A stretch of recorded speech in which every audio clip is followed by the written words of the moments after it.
Jinglinona, yo quiero casar. Jinglinona, yo quiero casar. Casa não tem porta, não na caile de passar. Casa não tem porta, não na caile de passar. Ai, tem gantum, tem falando, tem. Amor, minha ramo, amor, minha coração. Tem gantum, tem falando, tem. Amor, minha ramo, amor, minha coração. Oleh. Bagi aku, Melaka sebuah negeri yang unik. Walaupun negeri ni kecil, tapi banyak ceritanya yang tersendiri, terutama mengenai sejarah-sejarah yang pernah berlaku satu ketika dulu. Melaka pernah dijajah oleh kuasa barat seperti Portugis, Belanda dan British untuk satu tempoh masa yang lama. Tinggalan sejarah dan penjajah yang masih ada sampai ke hari inilah yang menjadikan Melaka ni sebagai kawasan tumpuan pelancong dari dalam ataupun luar negara. Apa aku boleh cakap, Melaka ni memang sebuah negeri yang maju. Hari ini sekali lagi aku ke kawasan ujung pasir Melaka. Sebenarnya aku datang untuk melawat dan cuba belajar mengenai etnik Portugis yang menetap di kawasan ni. Apa yang aku tahu, selain di kampung Tugu Jakarta Utara, ini je baki etnik Portugis yang masih ada di kawasan Asia Tenggara. Aku jalan kaki dekat area kawasan perumahan Portugis ni. Aku tak sure lah taman ni disediakan oleh pihak kerajaan ke apa. Tapi mostly dalam ni memang orang-orang Portugis yang duduk lah. And ada sekolah, ada fasiliti, so agak lengkap kat tempat ni. Tapi rumah dia orang ni, aku tak jumpa sangat rumah kampung. Bukan tak jumpa sangat, memang tak jumpa langsung lah senang cerita. Kebanyakannya rumah taman dan rumah teres rapat. So, aku rasa dia orang ni dah sama, memang totally sama lah macam orang-orang kita. Sebab bukan dia orang duduk kampung lagi apa semua, dia dah duduk dekat taman. And sama lah senang cerita, memang dia orang ni dah jadi memang macam lokal lah. Walaupun rupa dia orang ni masih lagi ada mirip macam orang Portugis, tapi cara hidup dia orang dah sama macam orang-orang lokal. Aku sempat berborak dengan Cik Martin Tessera, wakil komuniti daripada etnik ni. What is Kristang? Kristang actually is a word that is used internally dalam kaum Portugis lah, dalam kaum dia. So Kristang can also mean language, bahasa Kristang. Okay, can also mean, so the word Kristang can be used for language, Kristang as in religion, Kristang, Christian, and in community, genti Kristang, orang berketurunan Portugis yang dipanggil Kristang. So Kristang can be used in three ways. One is to describe the language, the community, and the religion. So that is Kristang. Asal keturunan ni sebenarnya what it is? Okay, kalau you go back to keturunan, bila Alfonso datang, bila dia datang ke Melaka, dia datang dengan soldiers saja. Okay. So yang, if I'm not mistaken, okay lah, put give and take about 500 soldiers, give and take. In his group of soldiers also there were also Malabar soldiers from those who were already recruited from India to join the Portuguese force. Okay, and when they came to Melaka, they had no women. So memang dia kahwin yang perempuan tempatan. So there was this mixed marriage from the day the Portuguese arrived in Melaka, and basically the marriages were among the local women who were of Javanese descent. Javanese, yes. A lot of Javanese were already in Melaka then. So a lot of Javanese descent. Even our grandmothers, in a book, My People, My Country, by Bernard Santangara, he describes our paternal, maternal side of our ancestorship is. There's a lot of Javanese ancestry in that sense. Our great-great-grandmothers were Javanese.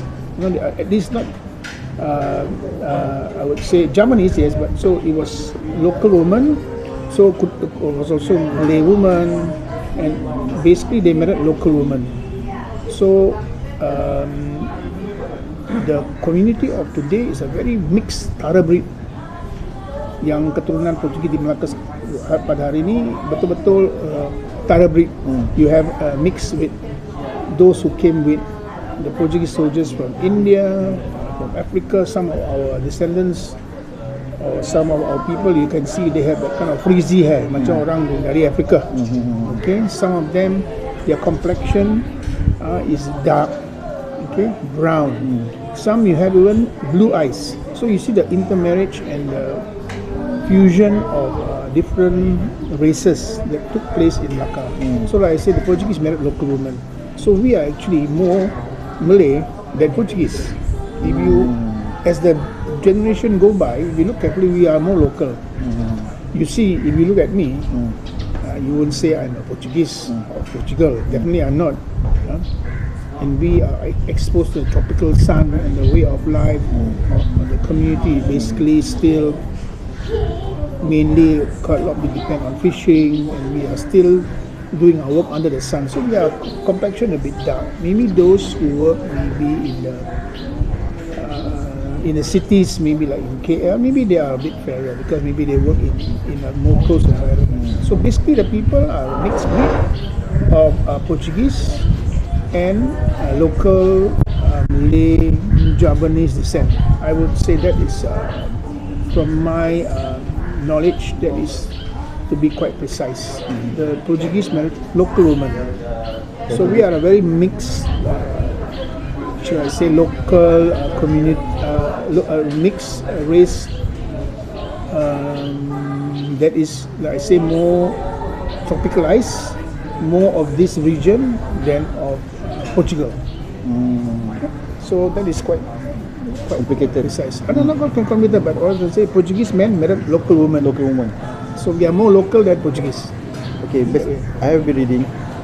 There's one statement that said that this ethnic the existence of this ethnic is based on like A plus B plus C equal to D. Yes. Something like that. Yes. Oh, So like I say, you see, the Portuguese before they came to Malacca, they were in Africa.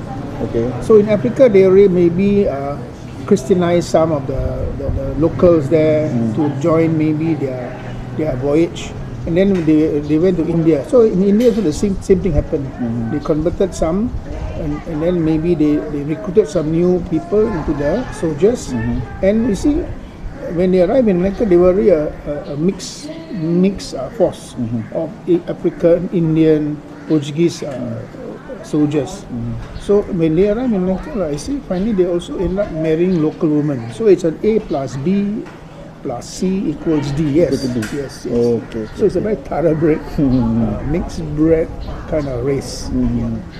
After the Portuguese were defeated by the Dutch, all connection with Portugal of the local community was cut off totally. Disconnected totally. So whoever were in Malacca, the aristocrats, macam orang atasan yang boleh balik, the Dutch allowed them to go back, provide them a ship or two. So those aristocrats, they returned back to Portugal. Some were sent to Indonesia. Indonesia, and then some just went to the jungles, and later they came back to the city. So what I say is, those who left back to Portugal, those who were brought to Indonesia by the Dutch was brought there, and some of the community in especially a place called Kg still remain. They are actually some descendants from the Melaka Portuguese, and those who who were left behind were people like us. Dance and music. Okay, what kind of platform? Okay, basically kita ada sekarang ada macam 3 kumpulan tarian. One, tarian untuk kanak-kanak. So this is all masing-masingnya lah, all their individual. So they have this tarian or this group performing during festivals, or maybe during invitation, the government invite them, or some company invite them for some opening, all that lah, festival, company launching, all that. And they are on their own, and they learn also this tarian from instructors that maybe learn from Portugal, or from tapes, from whatever music that is given lah. Tapi yang tarian itu is not our traditional. Yang kita punya betul traditional tarian is the Jingli Nona. Jingli Nona. That's our real traditional form of dance. Okay, and then kita punya costume, if betul traditional, is sarung kabaya. Bukan yang berwarna-warni. Berwarna-warni is for court dancing. Untuk macam ni lah. Untuk buat tarian untuk VIP. Okay. That is for court dancing. Okay, that is folk dancing. But yang betul-betul tarian asli is Jingli Nona. Jingli Nona, joget. This is our real traditional dance. Kalau hari perkahwinan, hari yang pesta, itu is compulsory, must have. Kalau itu don't have, it's not complete.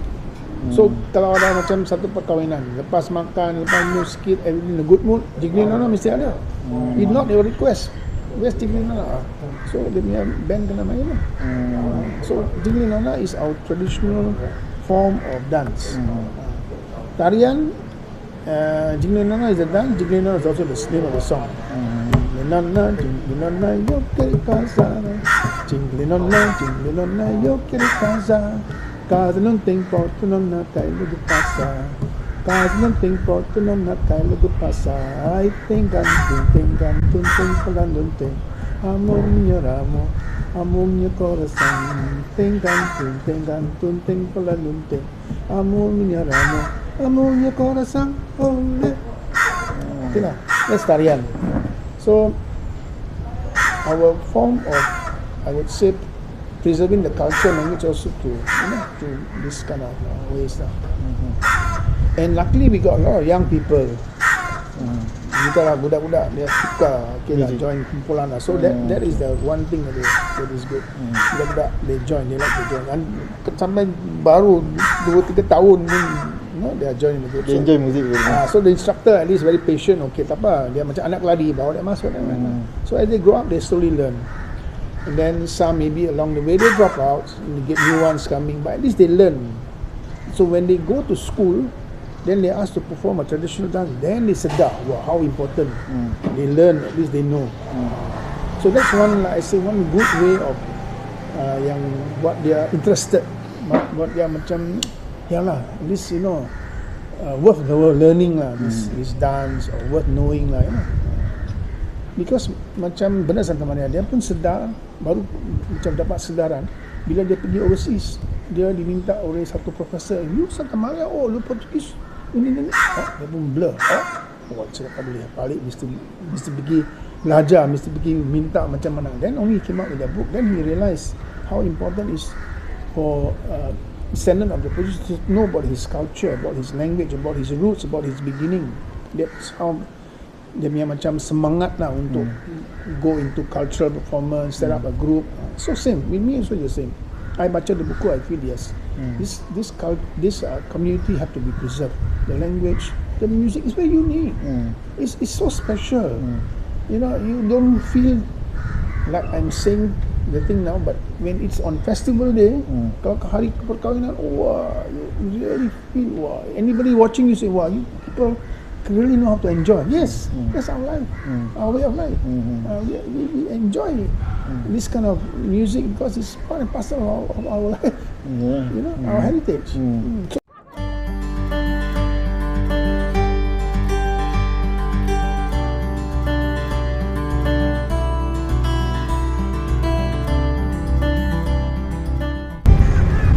Tadi aku datang sini dalam pukul 1 suku.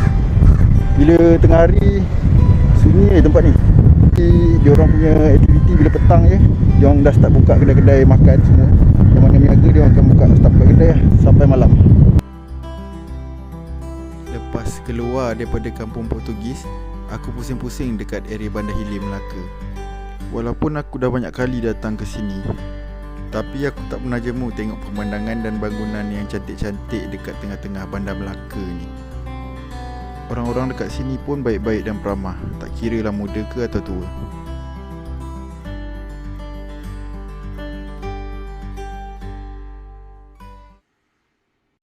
Aku tengah jalan-jalan dekat area Jongko Walk ni.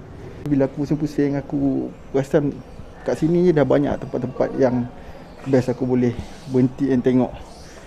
And Melayu, Cina dengan India boleh duduk sekali kat tempat ni. Itu satu benda yang aku rasa rare jugalah. Jongko Walk ni adalah salah satu tarikan pelancong dan kawasan perniagaan dekat Bandar Melaka ni, especially bagi Cina peranakan. Aku boleh nampak ada beberapa tempat bersejarah seperti makam pahlawan 5 bersaudara, Masjid Keling dan ada beberapa tempat lagi.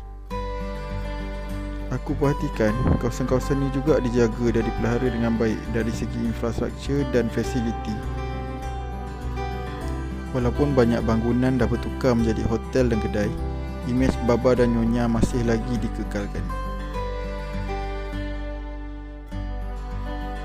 Kalau ikut sejarah, Belanda merupakan kuasa asing yang paling lama menduduki Melaka, iaitu selama 183 tahun. Selain Melaka, Belanda juga memilih untuk menduduki kota Batavia di Indonesia yang hari ini kita kenal sebagai Jakarta. Lepas dah penat pusing-pusing dekat Bandar Hilir, aku balik semula ke Ujung Pasir untuk ke satu kubu lama, iaitu Kota Saint John ataupun dipanggil Kota Saint Juang.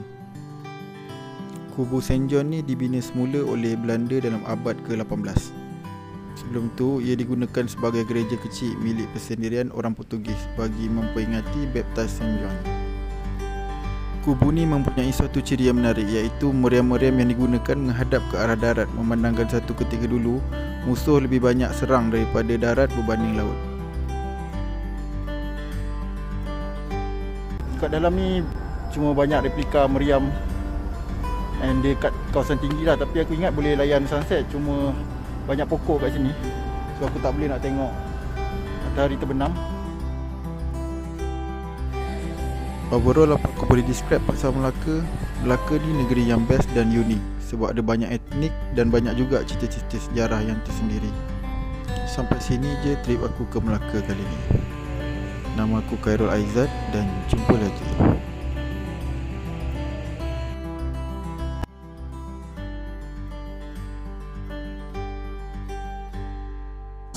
Being different is not something that is disadvantage.